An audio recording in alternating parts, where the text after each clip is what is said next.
Imagínate que llegas un día normal a tu trabajo y te encuentras de frente con la persona que peor te cae del mundo, el ser que más te incomoda. A lo mejor sí sabes o no por qué, pero es el que más te incomoda. De pronto se te cruzan los cables y sin decir agua va, te acercas a esa persona que te extiende la mano para saludarte pensando que eso va a suceder, pero como ya no aguantas más, en lugar de saludo le sueltas una pila de insultos y le das unos cuantos empujones. ¿Qué hacen en tu empresa? ¿Tu jefe te aplaude? ¿Tus compañeros te felicitan? ¿O te mandan a recursos humanos para que te despidan de inmediato y sin derecho a liquidación? La respuesta es obvia. En el mundo real te vas a la calle y probablemente a la cárcel, pero en el Congreso de la Unión, no, ahí no. Si eres legislador con fuero, no solo te quedas con tu sueldo intacto, sino que te permiten seguir presidiendo comisiones clave para el país. Pues bien, hoy vamos a conversar sobre la emoción llamada enojo. La neurociencia y la psicología cuentan con escalas de medición. En este caso, nos ubicaremos en el nivel que corresponde a la ira, que está como en el nivel 3. De estos políticos y por qué los ciudadanos seguimos pagando el sueldo a personas que evidentemente necesitan atención de especialistas de la salud mental. Bienvenidos a Perfiles, yo soy Josefa Galván, psicóloga, y el tema de hoy es la locura en el poder. ¿Por qué pagamos sueldos a políticos emocionalmente inestables? ¿Es nuestra responsabilidad?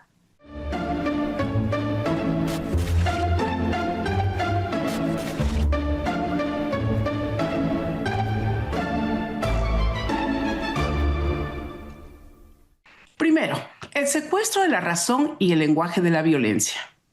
Hablemos de la salud mental, de quienes nos gobiernan y de cómo el espacio donde deberían nacer las leyes de este país se ha venido transformando en un auténtico polígono de violencia. Sí, no nada más están afuera, también ahí.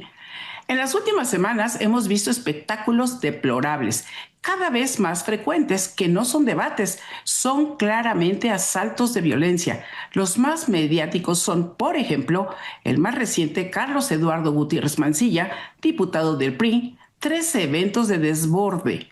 ¿Se acuerdan cuando agredió por la espalda a Gerardo Fernández Noroña? Bueno, pues esta semana, como de la nada, lanzó insultos directos y empujones contra Arturo Ávila en pleno patio del Senado. Y tendrán sus diferencias, pero ¿qué hay acaso? ¿No lo pueden arreglar hablando? Y el tercero, cuando perdió los estribos, un poco más tarde, con la periodista Maca Carriedo en radio. Y uno se pregunta, ¿es furia por temperamento? ¿A quién defiende? ¿A quién imita? O del otro lado, tenemos a otro gran personaje, a la senadora del PAN, Lili Téllez, quien ha hecho de la disrupción violenta con lenguaje ofensivo, difamatorio y a gritos con megáfono su única forma de actuación parlamentaria. Hoy podemos pensar en otros, pero estos casos son recurrentes y por ello son muy evidentes para ejemplificar. También hay de otros partidos. Para entender esto, vamos a la psicología y a las neurociencias. Lo que presenciamos en las tribunas es un fenómeno conocido como secuestro amigdalino. La amígdala es esa estructura cerebral primitiva cuyo tamaño es pequeñito, similar al de una almendra. Fíjense qué importante. El tamañito así chiquitito de una almendra sería imagínense, usted come una almendra, es una cosita así pequeñita. Bueno, pues la amígdala es esa estructura que reacciona ante la frustración, activando el mecanismo de atacar o de huir. Cuando un legislador recurre al golpe, al insulto, su corteza prefrontal, esta parte de aquí, la encargada del juicio, del control, de la lógica, de la autorregulación, se apaga. No vemos a legisladores, vemos a adultos con el cerebro secuestrado por impulsos biológicos primarios. No se pueden detener. Y uno piensa en ciertos criminales y dice, ¿cómo es posible que le haya dado tantos golpes? ¿Por qué no se detuvo? Justo por eso. Todos tenemos potencialmente esa posibilidad. Lo que nos ayuda es la autorregulación. Ahora toquemos a la ontología del lenguaje. El lenguaje no es pasivo, el lenguaje crea realidades. Cuando un diputado utiliza palabras ofensivas, no solo expresa descontento, valida la violencia como dinámica de convivencia tóxica. Esas palabras alteran su propia corporalidad, tensa los músculos de la cara, cierra el diálogo y se prepara todo el cuerpo para la agresión física.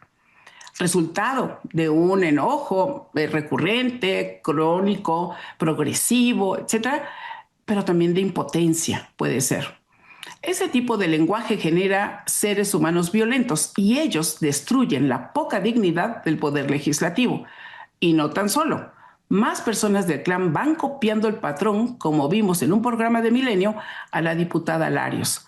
No piensan, dejaron de hacerlo, no escuchan, contestan otra cosa, tienen que repetir lo que ya tienen aquí puesto.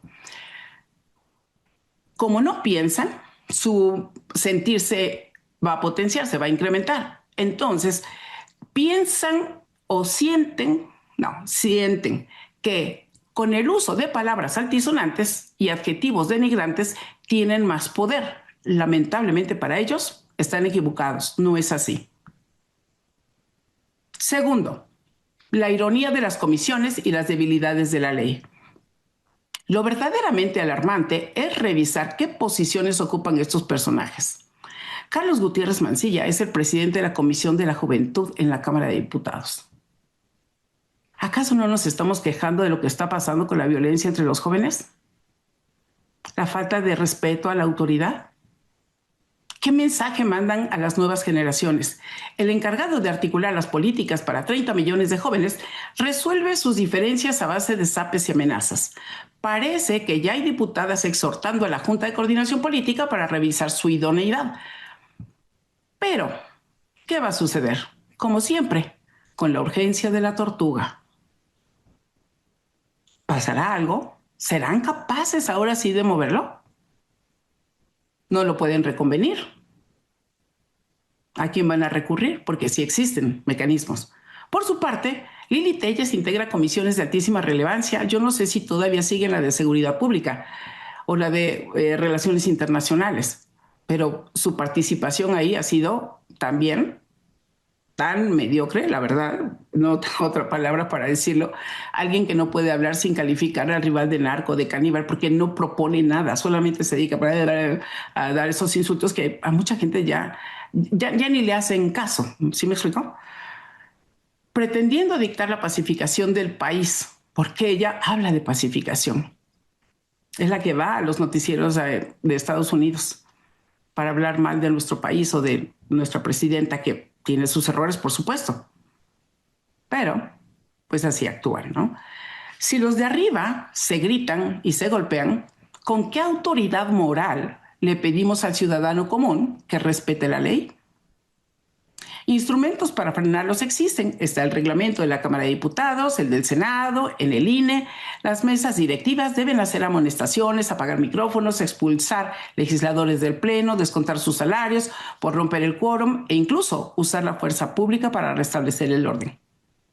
Pero el otro día escuché el nivel de asistencia que tienen incluso los legisladores. Es una vergüenza. Si faltáramos eso en nuestras empresas, ya no estaríamos trabajando en ese lugar. ¿Por qué no pasa nada?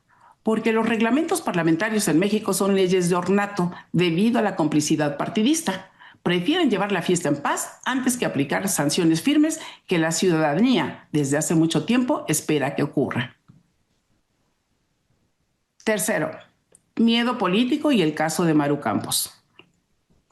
Existe una percepción generalizada de que la actual administración y la bancada de Morena actúan con freno de mano puesto por el temor del que dirán o a ser señalados como autoritarios por la oposición o perseguidos políticos, que eso lo usan mucho. Ese miedo provoca que la ley se aplique a medias o simplemente no se aplique, con la esperanza de que al ciudadano se le olvide. Y el ejemplo más claro de este año ocurrió con la gobernadora de Chihuahua, Maru Campos. En mayo, la dirigencia de Morena anunció con gran despliegue mediático que iría por un juicio político y desafuero en su contra. ¿Y en qué terminó? En un fiasco procesal vergonzoso. La solicitud fue desechada porque a los diputados de Morena se les olvidó ir a ratificar la denuncia dentro del plazo legal de 3 días. Creo que eso fue lo que pasó. Díganme ustedes si no es así, que pueda yo estar equivocada. ¿Fue ineptitud rampante o miedo político a consumar un desafuero que la oposición usaría para victimizarse? Sea lo que sea, el resultado es el mismo: un desaseo institucional, mientras la gobernadora aprovecha para denunciar un uso político y calculado de la justicia federal. Cuando tiembla la mano por miedo a las portadas de los diarios o de las redes sociales, terminan gobernando para las sombras. Y el costo lo pagamos todos nosotros. Cuarto, exigir salud mental en el poder. ¿Por qué la población tiene que seguir pagando sueldos millonarios a legisladores con evidentes problemas de salud mental? Para cualquier trabajo común, ser cajero de banco, chofer de transporte público, policía, exigen pruebas psicométricas y exámenes de control de confianza. Si no eres apto psicológicamente, no te dan el empleo. Sin embargo, para redactar las leyes que rigen nuestras vidas, el único requisito real es tener la edad mínima y el respaldo de la cúpula de un partido. Y miren, que son pluris, ¿o no? ¿Por qué no se les evalúa clínica y psicométricamente? Un legislador con rasgos narcisistas severos o con problemas crónicos de control de la ira es un peligro para sus compañeros y para la democracia. Un Congreso neurotizado solo produce leyes reactivas y polarización. Es hora de exigir que todo aspirante a diputado o senador se someta a una evaluación clínica obligatoria de salud física y mental realizada por un equipo de especialistas. La ciudadanía tiene derecho a saber si quien pide su voto tiene la estabilidad mínima para desempeñarse en ese importante encargo. Quinto, y miren que esto es muy relevante, las cifras ocultas o claras de la tríada oscura en el liderazgo. Si crees que esto es una exageración o es un problema exclusivo de México, hablemos con datos duros. En la psicología clínica existe un concepto llamado tríada oscura, que agrupa 3 rasgos de personalidad: el narcisismo, la psicopatía y el maquiavelismo. Mientras que en la población general la prevalencia de personas con trastorno psicopático o antisocial es apenas del 1%, las investigaciones demuestran que las estructuras de poder atraen masivamente esos perfiles. Diversos estudios globales de universidades como Bonn University revelan que entre el 4 y el 6% de los directivos corporativos puntúan alto en psicopatía, una cifra que se dispara de forma alarmante hasta un 21% en los puestos de los CEOs, CEO, que son los directores ejecutivos. Ustedes han visto, por ejemplo, a los directores de las plataformas de inteligencia artificial. ¿Cómo qué impresión les causa? Díganme los nombres de los directores que han visto últimamente, incluyendo a Elon Musk. Eso significa que 1 de cada 5 altos mandos en el entorno empresarial es clínicamente un psicópata corporativo. Funcional, claro. ¿Y qué pasa en la política? El criminólogo Robert Hare y expertos en psiquiatría estiman que en los entornos políticos y financieros de alto nivel, la presencia de estos rasgos oscuros oscila entre el 10 y el 15%. El poder actúa como un imán para quienes carecen de empatía, pero poseen una enorme elocuencia y encanto superficial, características ideales para seducir a las masas. Pero además, el poder es un modulador. Un político inicialmente normal que pasa años en el sistema tiende a sufrir una erosión moral progresiva, perdiendo el remordimiento y es capaz de justificar cualquier tipo de violencia con tal de mantenerse en su puesto y conservar sus privilegios. Ya basta de normalizar el arrebato y justificarlo como pasión política. La salud mental en el poder es una cuestión de seguridad nacional y de elemental decencia pública. Muchas gracias por acompañarme hasta aquí. ¿Qué opinan? Los leo en los comentarios. Y la cosa viene para peor. Las cifras están creciendo. Yo soy Josefa Galván, psicóloga, y recuerda que adentro está la clave. Nos vemos en la próxima. Chao, chao.